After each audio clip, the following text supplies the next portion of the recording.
ರಾಜನನ್ನು ಕೊಂದರೆ ಪಾಪ ಅಂದರೆ ಯಾವ ರಾಜನಿಂದಾಗಿ ಧರ್ಮ ಗಟ್ಟಿ ಉಳಿದಿರುತ್ತೋ, ಯಾವ ರಾಜನಿಂದಾಗಿ ಎಲ್ಲ ಕಡೆಯಲ್ಲೂ ಒಂದು ಸಾತ್ವಿಕತೆ ನೆಮ್ಮದಿ ಉಳಿದಿರುತ್ತೋ, ಅದು ರಾಜನನ್ನು ಕೊಂದ ತಕ್ಷಣವೇ ಎಲ್ಲ ಕಡೆ ಅಧರ್ಮದ ಅಲೆ ಬೀಸಲಿಕ್ಕೆ ಶುರುವಾಗುತ್ತೆ. ಇಂತಹ ಅಲೆಯನ್ನು ಹುಟ್ಟಿಸಿದ ಕಾರಣ ರಾಜನ ಕೊಲೆ ಆದ್ದರಿಂದಾಗಿ ಅವನು ರಾಜಃ ಅನ್ನೋದು ಒಂದು ಮಹಾ ಅಪರಾಧ. ಆ ಅಪರಾಧಕ್ಕೆ ಒಳಗಾದವನು ನರಕಕ್ಕೆ ಹೋಗ್ತಾನೆ. ಎರಡನೇದು ಬ್ರಹ್ಮಃ. ಬ್ರಹ್ಮಃ ಅಂದರೆ ತುಂಬ ಅರ್ಥಗಳನ್ನು ಹೇಳ್ತಾರೆ.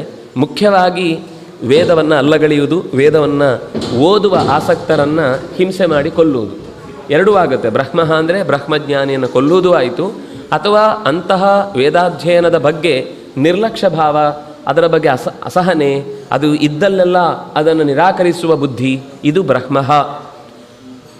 ಗೋಘ್ನ ಸಹಜ, ಹಸುವಿನ, ಯಾಕೆ ಅದನ್ನು ಇಷ್ಟೇ. ಈಗ ಈ ಬ್ರಹ್ಮದಿಂದ ಏನು ಸಮಸ್ಯೆ ಅಂದರೆ ಧರ್ಮ ಯಾವುದು ಅಧರ್ಮ ಯಾವುದು ಅಂತ ತಿಳಿಸಿಕೊಡುವ ಒಬ್ಬ ವ್ಯಕ್ತಿಯನ್ನು ನಾಶ ಮಾಡಿದ್ರಿಂದಾಗಿ ಮುಂದೆ ಧರ್ಮದ ಪರಂಪರೆಯನ್ನು ಮುಂದುವರಿಸಲಿಕ್ಕೆ ಒಬ್ಬ ಯೋಗ್ಯನಾದ ಅಧ್ಯಾಪನ ಮಾಡುವ ಶಕ್ತಿಯೇ ಕಳೆದು ಹೋಯಿತು ಅಂತ ಲೆಕ್ಕ. ಅದರಿಂದಾಗಿ ಅಂತಹ ಗಮನಿಸಿ, ಒಟ್ಟು ಲೋಕದಲ್ಲಿ ಮುಂದೆ ಇನ್ನೂ ದೊಡ್ಡ ಅನರ್ಥ ಆಗುವುದಕ್ಕೆ ಕಾರಣವಾದ ಏನೆಲ್ಲ ಕೆಲಸ ಮಾಡ್ತಾನೋ ಅದೆಲ್ಲ ಪಾಪಕ್ಕೆ ಕಾರಣ. ಲೋಕದ ವ್ಯವಸ್ಥೆಯನ್ನು ಬಲಿಷ್ಠಗೊಳಿಸುವುದಕ್ಕೆ ಏನೆಲ್ಲ ಮಾಡ್ತಾನೋ ಅದು ಅವನ ಪುಣ್ಯಕ್ಕೆ ಕಾರಣ. ಇದು ಸಾಮಾನ್ಯ ಒಂದು ಗೆರೆಯಲ್ಲಿ ನಾವು ಅಳಿಬೇಕಾದ ಯೋಚನೆ.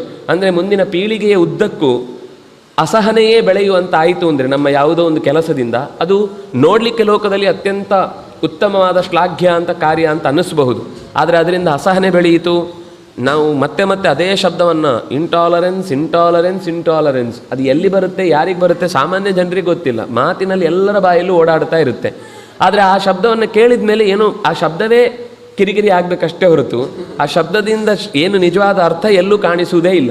ಹೀಗೆ ಸುಳ್ಳು ಸುಳ್ಳನ್ನೇ ಸಮಾಜದ ಮಧ್ಯದಲ್ಲಿ ಹಬ್ಬುವುದು ಒಂದು ಮಹಾ ಅಪರಾಧ ಅಂತ.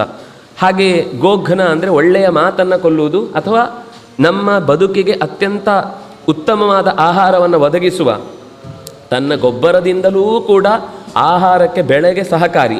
ಹಾಲು ಮೊಸರು ಬೆಣ್ಣೆ ತುಪ್ಪ ಅಂತೂ ಅದು ಪದಾರ್ಥಗಳಲ್ಲಿ ಅತ್ಯಂತ ಶ್ರೇಷ್ಠವಾದದ್ದು. ಯಜ್ಞಯಾಗಾದಿಗಳು ಒಂದು ಕಡೆ, ನಮ್ಮ ಆರೋಗ್ಯ ಇನ್ನೊಂದು ರೀತಿ, ಕೃಷಿ ಬೆಳೆ ಇದೆಲ್ಲ ಮತ್ತೊಂದು ರೀತಿ. ಹೀಗೆ ಒಂದು ಕಡೆಯಿಂದ ವೇದದ ರಕ್ಷಣೆಗೆ, ಇನ್ನೊಂದು ಕಡೆ ಭೂಮಿಯ ರಕ್ಷಣೆಗೆ, ಇನ್ನೊಂದು ಕಡೆ ಆಹಾರದ ರಕ್ಷಣೆಗೆ.